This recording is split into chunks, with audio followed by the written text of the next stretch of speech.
लूका की पुस्तक में आएंगे।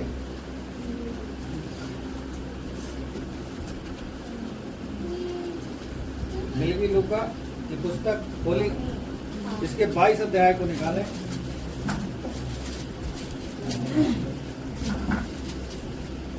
मिल गया सभी को? चलिए मेरे साथ जिससे मैं कहूंगा वो पढ़ेगा। लूका कितना? 22, उसके 35 से लेके 38 तक पढ़ेंगे।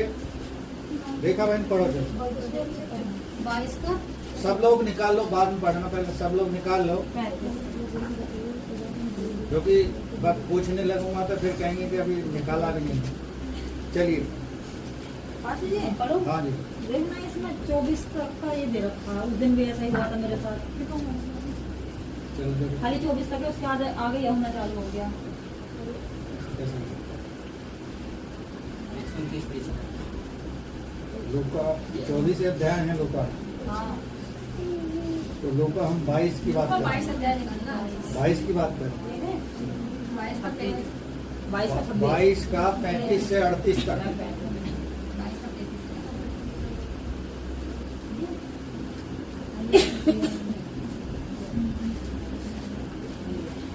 लूका 22 का 22 अध्याय 35 से लेके 38 तक। सब लोग ध्यान से सुनना, सवाल भी पूछेंगे इसमें। चलिए पढ़ो रेखा। फिर उसने उनसे कहा, जब मैंने तुम्हें बटुए और झोली और जूते बिना भेजा था, तो क्या तुमको किसी वस्तु की घटी हुई थी? उन्होंने कहा, किसी वस्तु की नहीं। उसने उनसे कहा, परंतु अब जिसके पास बटुआ हो वह उसे ले, और वैसे ही झोली भी। और जिसके पास तलवार ना हो वह अपने कपड़े बेचकर एक मोल ले, क्योंकि मैं तुमसे कहता हूँ कि यह जो लिखा है वह अपराधियों के साथ गिना गया, उसका मुझ में पूरा होना अवश्य है, क्योंकि मेरे विषय में लिखी बातें पूरी होने पर हैं। उन्होंने कहा, हे प्रभु, देख यहाँ तो तलवारें हैं। उसने उनसे कहा, बहुत है। आइए आपके बंद करेंगे, प्रार्थना करेंगे। धन्यवाद हो प्यारे पिता, आपके पुत्र हमारे उद्धारकर्ता प्रभु यीशु के सामर्थ्य नाम का धन्यवाद करते हैं। इन प्यारे भाई बहनों ने जो गवाही देकर आपकी महिमा की है, हम हृदय से धन्यवाद देना चाहते हैं। आप हर एक पल हर एक क्षण हमारे सभी के साथ रहते हैं। आप अपने वायदे के खड़े हैं प्यारे प्रभु, क्योंकि आकाश और पृथ्वी टल जाएंगे, आपका वायदा किया हुआ कभी न टलेगा प्रभु। आपने कहा है, मत डर, मैं तेरे संग हूँ, इधर उधर मत ताक, क्योंकि मैं तेरा परमेश्वर यहोवा हूँ। सचमुच प्यारे प्रभु, इन गवाहियों के लिए धन्यवाद करते हैं। जिन भाई बहनों ने गवाही नहीं दी है, उनके भी मुंह को खोल दे प्यारे प्रभु, उनके जीवन में भी अद्भुत रीति से कार्य कर प्रभु। आज के इस वचन को सीखने के लिए बुद्धि दे, समझ दे, ज्ञान दे, पवित्र आत्मा का सामर्थ्य दे प्रभु, और तेरी ही पवित्र आत्मा के द्वारा हमें सीखें, सिखाएं और सीखने वाले बन सकें प्रभु। तेरा ही आत्मा हमारा संचालन कर रहा है। अब तक आपने आराधना का संचालन किया है, संभाला है, विरोधी बैरियों से, घातकारियों से बचा के रखा है। तेरा धन्यवाद करते हैं। बाकी के समय को तेरे हाथों में सौंपते हैं। पवित्र आत्मा हमें वो शिक्षा दे, इस वचन को हम सीखें, आपकी महिमा करें, उसके द्वारा बहुत सफल आए। सब कुछ आपके हाथों में सौंपते हैं। प्रार्थना को सुन लिया है, धन्यवाद करते हैं। उद्धार करता प्रभु यीशु के नाम से मांगते हैं। हालेलुया। सबकी समझ में आया? इसमें लिखा है, ना बटुआ, ना झोली, ना तलवार। क्या मतलब है इसका? अभी तो आप लूका में आए नहीं हैं, लेकिन इसका मतलब आप समझेंगे क्या कह रहा है। ये विश्वास के विषय में यीशु मसीह कह रहा है। लूका ही जब हम पढ़ते हैं शुरू से, तो लूका में ही लिखा है, जब यीशु मसीह ने बिना बटुए के, बिना झोली के और बिना तलवार के भेजा, तो यीशु मसीह चेलों से कह भी रहा, उसने उनसे कहा, जब मैंने तुम्हें बटुआ और थैली और झोली और बिना तलवार के भेजा था, क्या तुम्हें कुछ घटी हुई? क्या तुम्हें कुछ घटी हुई? चेलों ने कहा, हमें कोई घटी नहीं। ये सीखने के लिए हमारे पास बहुत बड़ा विषय है कि जो लोग ये कहते हैं कि खाने को कौन देगा, पहनने को कौन देगा, कमाओगे नहीं तो खाओगे कहां से। यहां मत्ती 6 अध्याय जब आप पढ़ोगे और जिसने पढ़ा होगा उसने देखा होगा कि गोरैयों को देखो, चिड़ियों को देखो, ना वो बोती हैं, ना वो काटती हैं, ना वो खत्तों में भर के रखती हैं। जैसे हम लोग और आप लोग कर लेते हैं, पूरी साल का गेहूं खरीद के रख लेते हैं। भाई चुप हो जा। जब हम पूरी साल का, बहुत से भाई बहनों को मैंने देखा, परिवारों को देखा, शुरू में ही साल के अंत में, शुरू में ही जब फसल कटती है तो पूरे साल का खरीद के गेहूं रख लेते हैं, क्योंकि वो आगे की सोचने, आगे की चिंता है। लेकिन जो परमेश्वर का खोजी है, जो उसके वचन पर भरोसा करता है, उसको परमेश्वर कभी भी किसी भी भली वस्तु की घटी नहीं होती। वो तो संसार के लोग हैं जो चिंता कर रहे हैं, आप और हम संसार के नहीं हैं। परमेश्वर ने हमें संसार की भीड़ में से अलग चुनकर निकाला है, कुछ स्पेशल हमें बनाया है। जैसे एक उदाहरण है कि जब यीशु मसीह वचन को लोगों के बीच में बांट रहा था तो भीड़ कितने की थी? 5000 की थी। और उसने कहा ये 3 दिन से ये लोग मेरे साथ हैं, इन्हें कुछ खाने को दो। एक ही छोटे बच्चे ने बलिदान किया था, उसने निकाल के दिया था रोटी और मछली को। परमेश्वर ने उन्हें मल्टीप्लाई किया, आशीषित किया। जहां चेले सवाल कर रहे थे यीशु मसीह से कि इन लोगों के लिए 300 दिनार का खाना भी कम पड़ेगा। उस समय दिनार चलती थी, सऊदी अरब में आज भी दिनार चलती है, रियाल चलती है, उस समय में चलती थी। लेकिन यीशु मसीह ने 5 रोटी और 2 मछली से 5000 की भीड़ को खिला दिया। उसमें बच्चों की तो गिनती नहीं थी। ये विश्वास का वचन है। विश्वास करने वाले के लिए सब कुछ हो सकता है, अन्यथा जो नहीं करता उसके लिए कुछ नहीं होगा। और वचन में भी लिखा है जो परमेश्वर के पास आ रहा है उसे विश्वास होना चाहिए कि मेरे लिए परमेश्वर करेगा। यहाँ यीशु मसीह ने चेलों को भेजा कि जाओ सुसमाचार सुनाओ। कितने चेले थे यीशु मसीह के? सवाल ये है, कौन बताएगा कितने चेले थे? कितने लोगों में से चुना था हमको? 70 लोगों में से। 70 में से 12 को सेलेक्ट किया था। और 12 में से कितने प्रिय थे यीशु मसीह के? 10 नहीं, 3 लोग ज्यादा प्रिय थे जो यीशु मसीह से प्रेम रखते थे। और पतरस तो इतना प्रेम रखता था, वो कहता है कि प्रभु मैं तो तेरे लिए जान भी दे सकता हूं। वही पतरस इनकार कर दिया था 3 बार।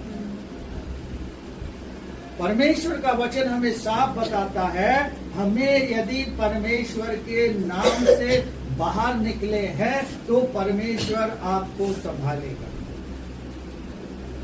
परमेश्वर आपकी सहायता करेगा। हमें चिंता नहीं करनी है क्या खाएंगे, क्या पिएंगे और क्या पहनेंगे और क्या रखेंगे। चलिए फिर से पढ़ेंगे। यहाँ लिखा है साफ, फिर उसने उनसे कहा जब मैंने तुम्हें बटुए और झोली और जूते बिना भेजा था तो क्या तुमको किसी वस्तु की घटी हुई थी? उन्होंने कहा किसी वस्तु की नहीं। किसी भी वस्तु की घटी उन लोगों को नहीं। क्यों नहीं हुई? क्योंकि परमेश्वर ने उन्हें आशीष दी। और सुसमाचार सुनाने के लिए जब हम कहीं बाहर निकलते हैं तो आप अपनी चिंता मत करो। भजन संहिता जो आज हमने पढ़ा है उसमें 55 के 22 पद में क्या लिखा था?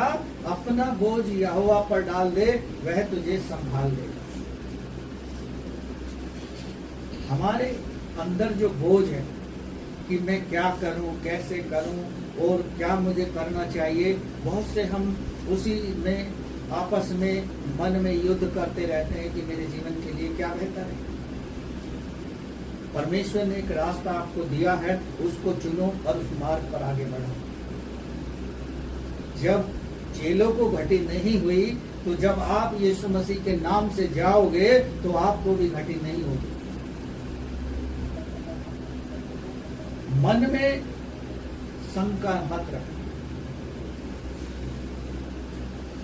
एक 50,000 कमाने वाले को तो कमी घटी हो सकती है, लेकिन जो परमेश्वर की सेवा में है, परमेश्वर के कार्य को कर रहा है, परमेश्वर के नाम से दुख उठा रहा है, उसको किसी भी भली वस्तु की घटी नहीं होने देगा। ये वचन कहता है। भजन संहिता को पढ़ोगे, लिखा है ना घटती पूरब से आती है ना पश्चिम से आती है।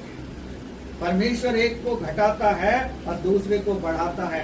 घटाता उसको है जो परमेश्वर की आज्ञा को ना समझता, ना पालन करता, ना उन पे चलने का प्रयास करता है। इसलिए वो कह रहा है जाओ, अब क्या करो, बटुए भी ले लो, झोली भी ले लो और तलवार भी ले लो। क्या है तलवार? वो वाली तलवार नहीं जो सरदार लगा के रखते हैं, देखा वो तलवार? बात बात पे वो निकाल लेते हैं। वो वाली तलवार की बात नहीं कर रहे हैं। कौन सी तलवार की बात कर रहे हैं? वचन की तलवार।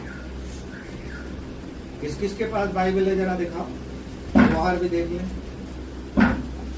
तलवार नहीं होगी तो युद्ध कैसे करेंगे? तलवार नहीं होगी तो युद्ध कैसे करेंगे? ये तो ऐसी बात हो गई कि सैनिक को बिना हथियार के युद्ध करने के लिए भेज दिया, जैसे कारगिल में 4 साल वालों को भेज दिया है। वो कंप्लीट ट्रेन नहीं है। कैसे दुश्मन का सामना करेंगे? और जब हमारे पास हथियार नहीं होगा तो कैसे हम उनसे लड़ेंगे? उनके पास कोई प्रॉपर वो नहीं है। आधा अधूरा सुधार उनके पास होगा तो हम पूर्ण रूप से समर्पित नहीं हो पाए। यहाँ परमेश्वर का वचन साफ कह रहा है, अब तुम जाओ, बटवा भी लो, थैली भी लो, और जिसके पास तलवार नहीं है अपने कपड़े बेच कर ले लो। यही लिखा, पढ़ा आपने? सुना? किसने सुना? चलो फिर से पढ़ो कोमल। फिर उसने उनसे कहा, जब मैंने तुम्हें बटुआ और झोली और जूते बिना भेजा था तो क्या तुमको किसी वस्तु की घटी हुई? उन्होंने कहा, किसी वस्तु की नहीं। उसने उनसे कहा, परंतु अब जिसके पास बटुआ हो वह उसे ले और वैसे की झोली हो, और जिसके पास तलवार ना हो वह अपने कपड़े बेचकर एक मोल ले। क्योंकि मैं तुमसे कहता हूँ, यह यहाँ जो लिखा है वह अपराधियों के साथ गिना गया, उसका मुझ में पूरा होना आवश्यक है, क्योंकि मेरे विषय में लिखी बातें पूरी होने पर है। उन्होंने कहा, क्योंकि यहाँ साफ लिखा है, जो नहीं है चीज तुम्हारे पास उसे अपने कपड़े भी बेच कर ले लो। परमेश्वर का वचन हमारे पास जब तक नहीं होगा, आप इस संसार के युद्ध को नहीं जीत सकते। इमेजिन करो कि आपको कोई दुष्ट आत्मा से ग्रसित व्यक्ति मिलता है। जब तक आपके पास ये नहीं होगा, आप उसके जीवन में कुछ भी परिवर्तन नहीं ला सकते। यही आपकी सहायता करेगा, क्योंकि वचन के द्वारा ही शैतान भागेगा। वचन की ही सामर्थ्य से शैतान की ताकत नष्ट होगी। जब यीशु मसीह लोगों से मिलता था और बीमारों को चंगा करता था, उसके पास क्या सामर्थ्य? वही तो सामर्थ्य। वचन के अंदर सामर्थ्य है। क्योंकि यूहन्ना 3 अध्याय के 6 पद में लिखा है, जब तक कोई जल और आत्मा से न जन्मेगा परमेश्वर के राज्य को नहीं देख सकता। जल ये परमेश्वर का वचन है, वो वाला जल नहीं जो हमने बैप्टिज्म के समय में पढ़ा है, क्योंकि ज्यादातर लोग उसी का अनुमान लगाते हैं। ये जल है परमेश्वर का वचन जो हमारे दिल दिमाग की गंदगी को धोएगा। ये वचन हमारी सहायता करेगा और इस वचन को हम अपने हृदय में रखें। यदि हमें वचन का प्रकाशन नहीं होगा, ज्ञान नहीं होगा, तो हम दूसरे को क्या समझा पाएंगे। इसलिए कह रहा है, वचन की तलवार जो है खरीद लो कपड़े बेचकर। इसलिए पास्टर लोग क्या कहते हैं, अपनी अपनी बाइबलें लेकर आओ। हर परिवार में एक सदस्य की एक बाइबल हो, यानी हर एक के पास अपना हथियार होना चाहिए। यदि हम वचन को पढ़ेंगे, सीखेंगे, समझेंगे, तो हमारे अंदर वो ज्ञान आएगा और हमें लगेगा कि हमें परमेश्वर ने किसी विशेष कार्य के लिए चुना है। जब सेना में सैनिक भर्ती होता है तो उस सैनिक को ये सिखाया जाता है कि तुम्हें विशेष कार्य दिया जा सकता है। परमेश्वर ने हमें जब नाम लेकर बुलाया है, वो हमारे नाम को जानता है, हमारा अभिषेक किया है, तो हमें कुछ नहीं पता है कि आज मैं यहाँ बैठा हूँ तो क्यों हूँ। आज मुझे परमेश्वर सब कुछ दे रहा है तो किस प्रकार से दे रहा है। हमें तलवार को खरीदना है। आइए मेरे साथ चलेंगे आगे, इफिसी की पत्री में आ जाएंगे, 6 अध्याय निकालेंगे।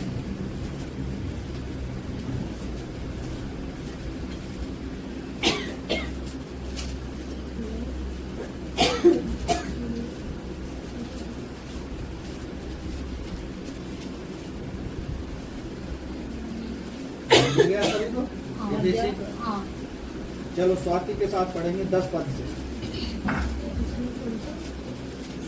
6 इफिसी 6 अध्याय के 10 पद से पढ़ेंगे।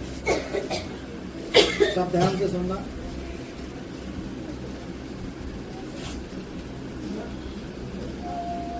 इफिसी 6 अध्याय के 10 पद से। इसलिए प्रभु में और उसकी शक्ति के प्रभाव में बलवंत बनो। हाँ, इसलिए प्रभु में और उसकी शक्ति के प्रभाव में बलवंत बनो। कमजोर मत रहो, ढीले ढाले मत रहो। हमारी आवाज ऐसी हो कि दूसरा सुन ले तो शैतान डर जाए कि ये किसी परमेश्वर के लोगों की आवाज है। और शैतान यदि हमसे ताकतवर है तो फिर वो आपको दबा लेगा। कई लोग कहते हैं ना, अन्य डिमोनेशंस वाले ऐसा बोलते हैं कि पेंटिकोस्टल वाले चिल्लाते बहुत हैं, चिल्लाते बहुत हैं। उनकी प्रार्थना में तो खड़े होने में डर लगता है, क्योंकि वो ढीले ढाले सीधे साधे लोग नहीं हैं कि गीत भी गा रहे हैं। मुर्दों में से जी उठा, खुद ही मुर्दे बने पड़े हैं। प्रभु का धन्यवाद करूं, ऐसे गीत गा रहे, अपने अपने मन मन में गा रहे हैं। तो शैतान क्या कहेगा, अरे तुमसे ऊंचा तो मैं गा सकता हूं, क्योंकि वो भी परमेश्वर के वचन को जानता है। और ऐसे सुर में गाएंगे कि आपको सुर समझ नहीं आएगा। और यदि आप उसी गाने को ऊंची आवाज से ऊंचे स्वर से गाओ, लिखा है ना वचन में, आओ हम आनंद से यहोवा की जय जयकार करें। आनंद हमारे मन में नहीं होगा तो हम उसको कैसे गाने वाले गीत गाएंगे। बहुत सौ को तो संडे का दिन आते ही डर लगने लगता है, अरे संडे आ गया, फिर जाना पड़ेगा, इतनी दूर से कौन जाएगा। चलो कोई बात नहीं, अगली बार देखेंगे। तो परमेश्वर का वचन कह रहा है, परमेश्वर की शक्ति में और उसकी सामर्थ्य में बलवंत बनो। हमें ताकतवर बनना है। ताकतवर कब बनेंगे? जब परमेश्वर के वचन को पढ़ेंगे और प्रार्थना करेंगे और संगति करेंगे, तो हम अपने आप बलवंत हो जाएंगे। आगे पढ़ें। परमेश्वर के सारे हथियार बांध लो कि तुम शैतान की युक्तियों के सामने खड़े रह सको। हाँ, सारे हथियार बांध लो, जिसमें से एक हथियार परमेश्वर का वचन है, जो वचन रूपी तलवार की बात लूका में कह रहा है कि बटुए, थैली, झोली सब कुछ ले लो, और साथ में जिसके पास तलवार ना हो वो तलवार भी ले लो। और ये तलवार वो है, सारे हथियार बांध लो ताकि दुष्ट का सामना कर सको। आगे बढ़े। क्योंकि हमारा ये है मल युद्ध लहू और मांस से नहीं, परंतु प्रधानों से और अधिकारियों से और इस संसार के अंधकार के हकीमों से और उस दुष्टता की आत्मिक सेनाओं से है जो आकाश में है। हाँ, जो पृथ्वी पर है उनसे हमारा युद्ध नहीं है। अंधकार की, हाकिम की, प्रधानों की और दुष्ट की शक्तियों से और मांस और लहू से भी हमारा युद्ध नहीं है। अंधकार में घूमने वाली अंधकार की शक्तियों से है, जो प्रधान है, जिनमें ताकत है, जिनको लोग कहते हैं ना जिन है। कई लोग विश्वास नहीं मानते, कई लोग कहते हैं दुष्ट आत्मा है क्या। एक भाई मुझे एलईडी पे एक ऐसी ही वीडियो दिखा रहे थे,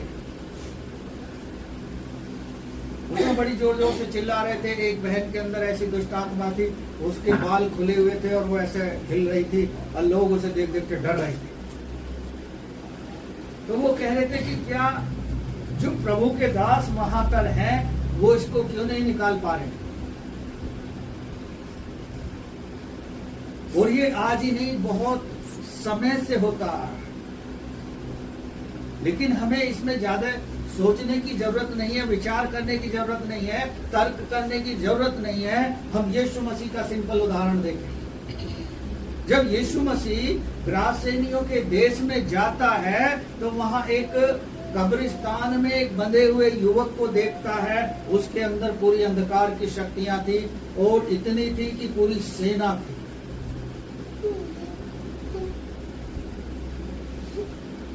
यीशु मसीह को वो व्यक्ति देखता है और यीशु मसीह उस व्यक्ति को देखता है और अंधकार की शक्तियों को यीशु मसीह आज्ञा देता है। किसी को नहीं पता है। हमें भी वैसा ही बनना चाहिए। यीशु मसीह ने क्या कहा? शांत रह, इसमें से निकल जा। यदि वो कूदा फांदी करेगी तो फिर यीशु मसीह दुष्ट आत्माओं को चिल्लाने की आज्ञा कभी नहीं देता। आज बहुत से लोग ऐसा काम कर रहे हैं कि चिल्ला रहे हैं, खेल रहे हैं और दूसरे लोग डिस्टर्ब हो रहे हैं। उन्हें आज्ञा दो, शांत रह, इसमें से निकल जा। वो निकल जाएगी, आपकी आज्ञा को मानेगी, क्योंकि परमेश्वर का वचन आपके पास है। वो तलवार आपके पास है जिसमें परमेश्वर ने आपको बलवंत बनाया है, जिसमें वायदा किया है तुम बीमारों पर हाथ रखोगे वो चंगे हो जाएंगे। वो हर एक के लिए परमेश्वर ने कहा है। जो मुझ पर विश्वास करता है वो बड़े बड़े काम करेगा। आपने कभी किसी ने किसी दुष्ट आत्मा को निकाला है? मैं नहीं जानता। यदि निकाला होगा तो आपको अनुभव होगा, आपको खुशी मिलेगी। हमें चिंता नहीं करनी है। जब हम परमेश्वर के नाम से निकले हैं तो परमेश्वर आपकी खाने पीने की, रहने की और आने जाने की सारी चिंता करेगा। तभी तो कह रहा है अपना बोझ यहोवा पर डाल दे। ज्यादा हमें यही तो चिंता होती है, पैसे की, खाने की। और आपको जो खाना मांगोगे वो आपको मिलेगा। एक मैं भाई का उदाहरण बता सकता हूं।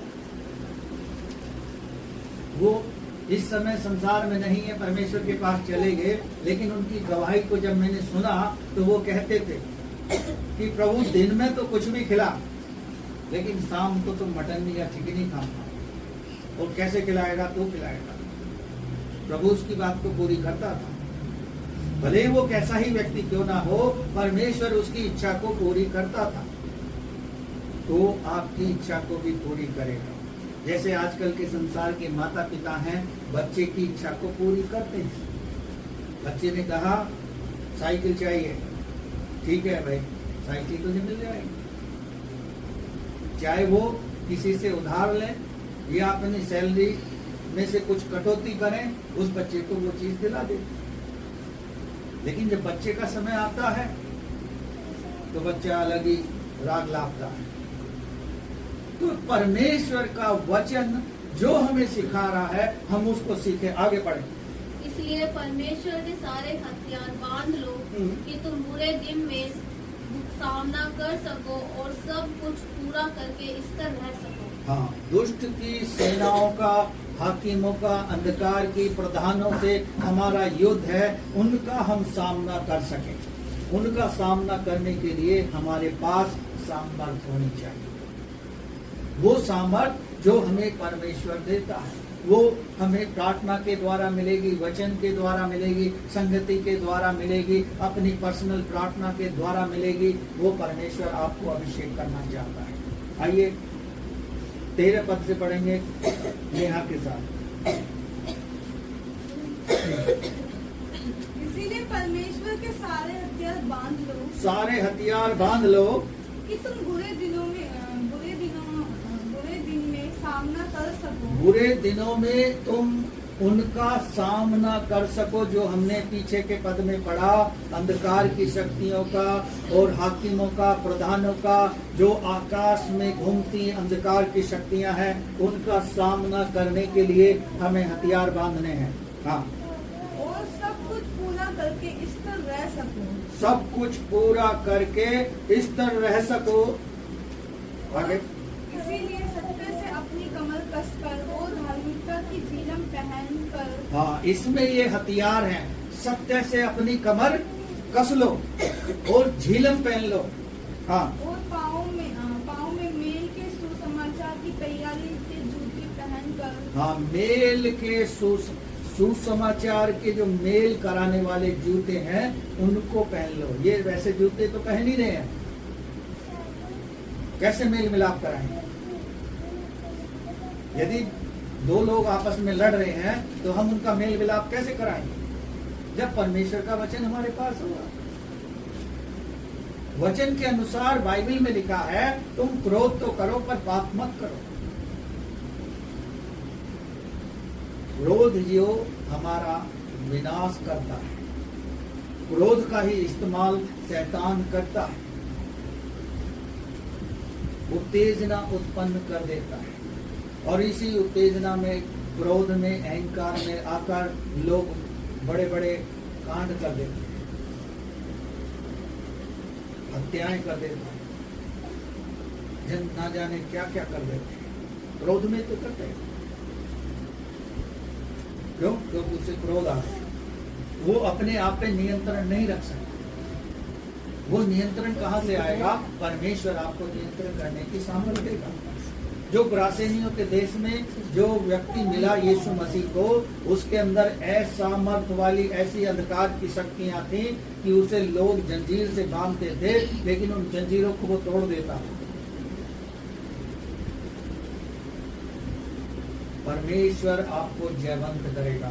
जब गोलियत से लड़ने के लिए राजा दाऊद गया तो उसने क्या कहा कि देखो, गोलियत तो ढाल, बरछी, तलवार और सब कुछ लेकर आया है, लेकिन राजा दाऊद एक छोटा सा बच्चा जो गोफन रखता था, उसके पास पत्थर थे। यर्दन नदी में से उसने 5 पत्थर निकाले थे, वो जो भेड़ बकरियां चराया करता था। और जो गोलियत था वो लगभग 7-8 फीट का व्यक्ति था, ताकतवर था, लंबा चौड़ा था, और उसके पास सारे हथियार थे। और राजा दाऊद के पास कुछ नहीं था सिवाय गोफन और 5 पत्थर के। तब वो गोलियत दाऊद से कहता है, क्या तू मुझे कुत्ता समझता है जो मारने के लिए खाली हाथ आ रहा है लाठी लेकर? केवल राजा दाऊद लाठी के साथ था और उस गौफन के साथ। लेकिन दाऊद क्या कहता है, मैं यहोवा के नाम से आया हूँ और वो मुझे तुझ पर जयवंत करेगा। Hallelujah, hallelujah. ये हमारा विश्वास है। जब हम किसी बीमार के लिए, किसी पेशेंट के लिए दुआ करें तो ये दुआ करें कि परमेश्वर हमें जयवंत करेगा। Hallelujah, hallelujah. आपका विश्वास बढ़ेगा। जो आपने आत्मा का तलवार रूपी वचन जो आपने लिया है, जो आपके पास झिलम है सत्य का, जो आपने कोट पहन लिया है, जो आपने ये हथियार बांध लिए हैं, ये हथियार हमारी सहायता करेंगे। आगे बढ़े। और इन सब के साथ विश्वास की ढाल लेकर स्थिर रहो। विश्वास की ढाल लेकर स्थिर रहो, जिससे तुम दुष्ट के सब जलते हुए तीरों को बुझा सको। हाँ, उस दुष्ट के तीरों को बुझा सको। जो विश्वास से हम कर सकते हैं, दुष्ट का सामना विश्वास के साथ करोगे तो आपको परमेश्वर जयवंत करेगा। आगे बढ़े। और ढाल का टोप और आत्मा की तलवार जो परमेश्वर का वचन है ले। हाँ, आत्मा की तलवार जो वचन की बात कर रहे हैं, ये परमेश्वर का वचन है।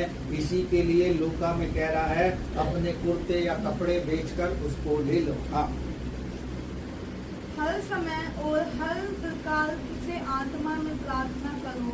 हर समय हर जगह आत्मा में प्रार्थना करते रहो। जैसे यहाँ लोग जल्दी जो आ जाते हैं वो आपसी बात करने लगते हैं, जबकि लिखा है जब तुम इकट्ठे हो तो तुम्हारे मन में केवल प्रार्थना, स्तुति और धन्यवाद होना चाहिए। कई लोग सोचते हैं, हाँ भाई तुमने कल क्या बनाया था? यहाँ बनाने की बात करने नहीं आए। कल क्या खाया था? तो वो झूठ भी बोल सकता है यहाँ बैठ के, हमारे घर में चिकन बना। बोल, तेरे घर में क्या बना? कि ये आलू बने। तो फिर वो उसी पे बहस करते। शैतान कहेगा ठीक, सही पकड़ा मैंने, ये आलू और चिकन भी लगेगा। फिर वो प्रार्थना नहीं अटेंड कर सकता। शरीर से तो बैठ गए हैं, लेकिन मन में जिसके घर आलू बने वो कहेगा मैं भी आज जाके कहूँगा। आलू ही आलू कब तक खाते रहेंगे? कभी चिकन भी लाओ। वो घर में कहेंगे रुक जा, सबर कर, ले आएंगे। नहीं, आज नहीं खाने का। तो क्या हुआ? यहाँ से क्या लेकर गए? एक चीज लेकर गए कि भाई आलू नहीं खाने हैं, क्योंकि जो सब्जियों का राजा है, राजा को नहीं खाऊंगा, प्रजा को खाऊंगा। जैसे वो आता है, देवी की पूजा होती है, मत खाओ मत खाओ, और जैसे ही खत्म होती है, ले आओ, जितना ला सकते हो लाओ, पूरे 10 दिन का भरपाई आज ही कर लूंगा, चाहे बाद में उससे ना उठा जा ना बैठा जा, लेकिन इतना खा लेगा। खो, मान लिया 100 ग्राम वो हर रोज खाता है, तो 10 दिन का वो समझ लो पूरा खा लेगा एक ही दिन में। तो क्या फायदा? ऐसा दिखावे का क्या फायदा? आज ये जो महंगाई बढ़ रही है, तो बढ़ रही है। पहले कुछ पर्टिकुलर लोग खाते थे, आज सब लोग खा रहे हैं। और ऐसे लोग भी खा रहे हैं जो कहते हैं ये मत खाओ वो मत खाओ, और उनको शाम को देखो तो होटल में पर्दा डला हुआ होगा और वेटर से कहने चुपचाप ले आ, चुपचाप ले आ। कई लोगों को तो मैंने भी देखा, फोन पे कह रहा हाँ चिकन की बिरयानी यही है, और यह लंबा टीका लगा रखा है। फायदा क्या भाई? मत लगाता तो आराम से तो खा पाता, बदनाम तो नहीं होता। तो लोग दिखावे के लिए, संसार के लिए बहुत कर रहे हैं। जिस व्यक्ति ने बैठ के झूठ बोला कि हमारे घर में तो चिकन बना, चाहे उसके कुछ भी ना बना, लेकिन उनने तो कह दिया और वो डाल दिया, शैतान ने उसका ही तो इस्तेमाल किया।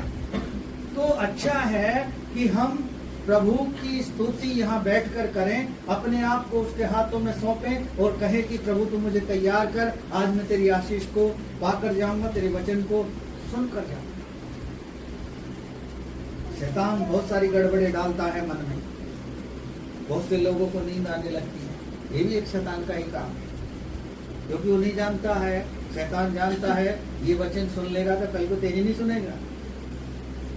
मैं इसे कितना ही पुकारूंगा, हाँ भाई इधर तो सुन, कहेगा चुप कर भाई।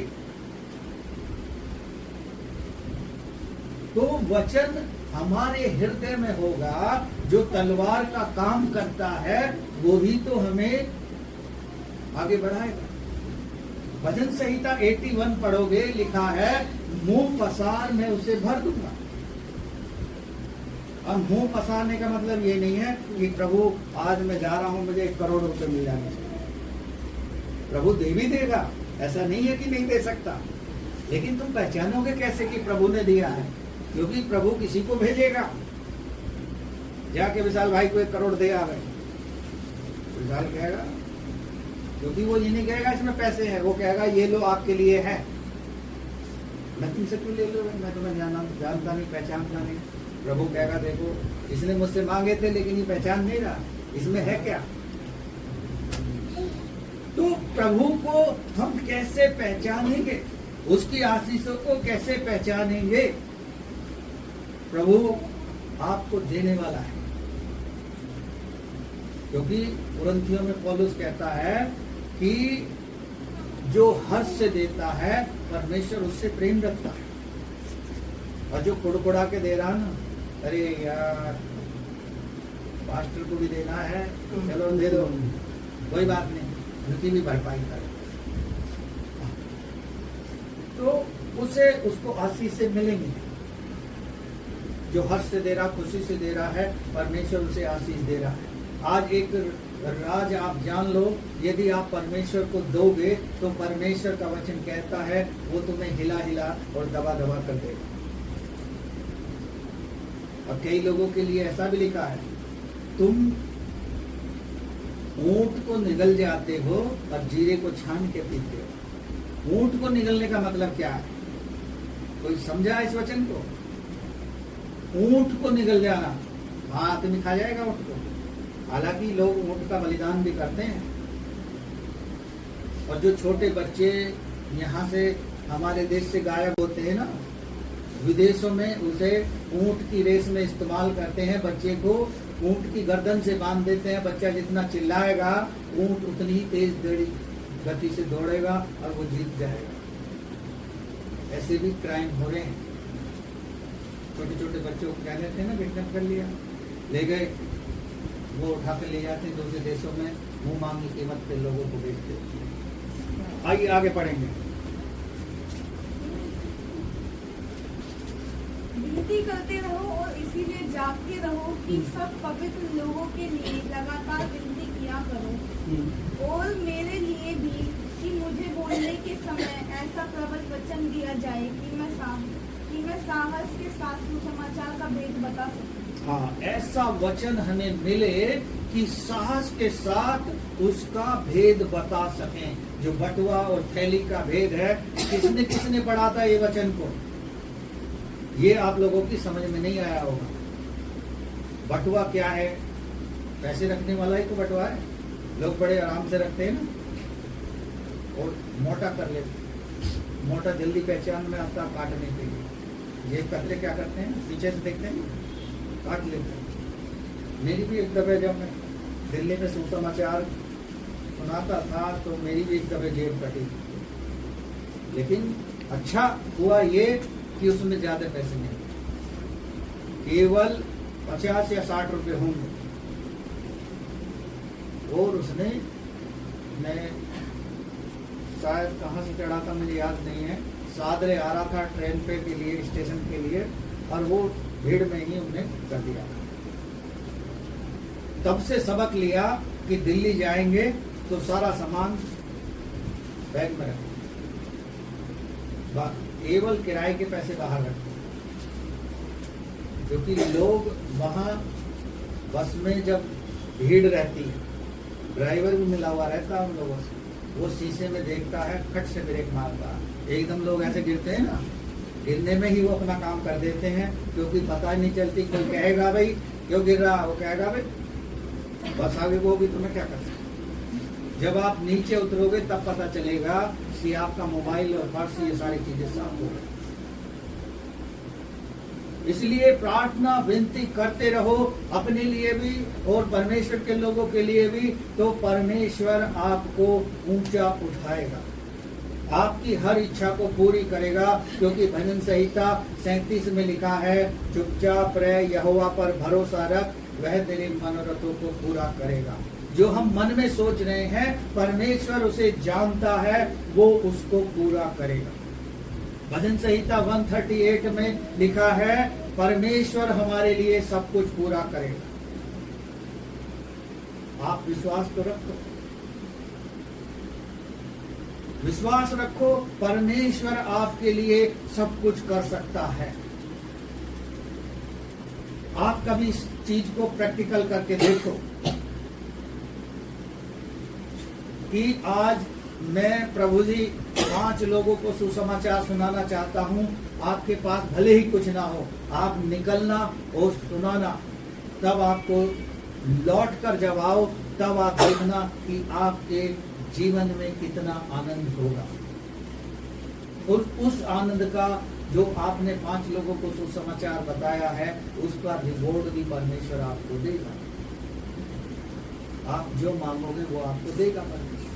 तभी तो लिखा मत्ती 7:7 में, मांगो तो तुम्हें दिया जाएगा। लेकिन ऐसा मत करना छोटी बच्ची की तरह हवाई जहाज दे देकर,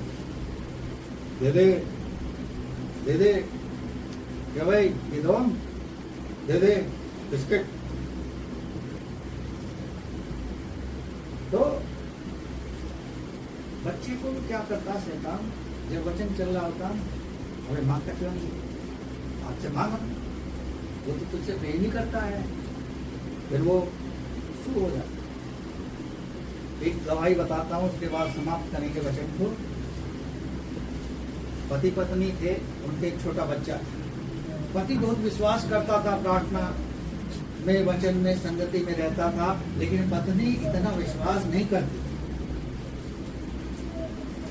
उसको जब पत्नी विश्वास नहीं करती थी तो शैतान जो है उसी का इस्तेमाल करता था उसको डिस्टर्ब करने के लिए। उस पति वो प्रार्थना करता तो वो बच्ची को यदि रोती भी नहीं थी तो मार कर रुला देती।